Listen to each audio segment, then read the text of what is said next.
everyone, welcome back to Master J Skills. Today we are going to dive into the overview of a java.util package, which is a powerful collections of utility classes and interfaces that can make our Java programming much easier. So let's get started with exploring the java.util package.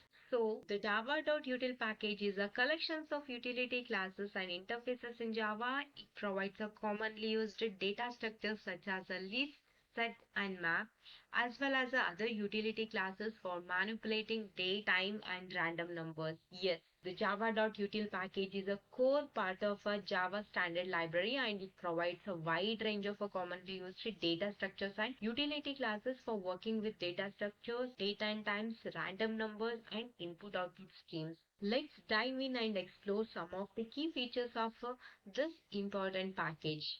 Data structures. The java.util package provides three main interfaces for collections, that is a list, set, and map. An array list is an ordered collection of elements that can contain duplicates, while a hash set is a collection of unique elements that is not ordered. A hash map is a collection of key value pairs where each key maps to a specific value. Yes, one of the most powerful feature of a java.util package is its collections of interfaces and classes for data structures. With classes like list, set, and map, we can quickly and easily store, manipulate, and access collections of data in our Java programs. For example, the list interface provides ordered collections of elements, while the set interface contains a collection of unique elements. We can also work with a key value pairs using the map interface. To make it much easier, the java.util package also includes a predefined implementations of these interfaces like array list and hash map. We will explore each of these interfaces with its implementation in further videos, which is dedicatedly for each of specific interfaces and its implementation. Date and time. The java.util package includes a date, calendar, and time zone classes. The date class represents a specific moment in time, while the calendar class provides a way to manipulate and format the dates and times. The time zone class allows you to work with a different time zone. Yes, the java.util package also includes a powerful classes for working with the dates and times. With the date, calendar, and time zone classes, we can easily manipulate and format dates and work with the time zones and represent a specific moment in time. This is especially important for international applications where the time zone and date formatting can be complex and challenging. We will explore with an example in further videos.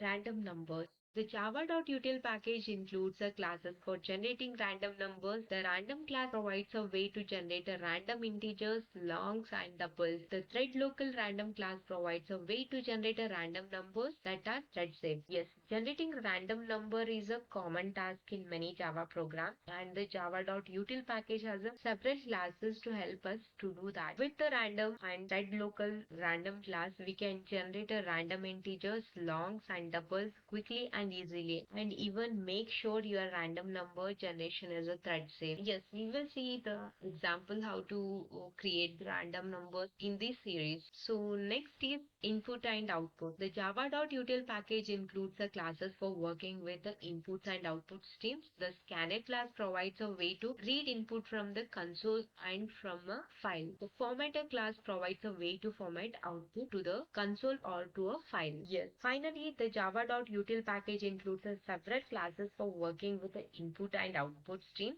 Scanner class is especially useful for reading input from a console or from a file, while the formatter class lets us format output to a console or to a file. These classes can make our Java programming more interactive, flexible, and help us to handle a complex input-output task. So that's all. Thanks for watching this tutorial on the java.util package. I hope you found it more informative and helpful. If you want to learn more about the Java collection framework, be sure to check out my playlist of a Java collections tutorial by clicking the link in the description below, and don't forget to subscribe to my channel for more such great content. And if you found this video as a helpful, please give me a thumbs up, and thanks again for watching, and I'll see you in the next video.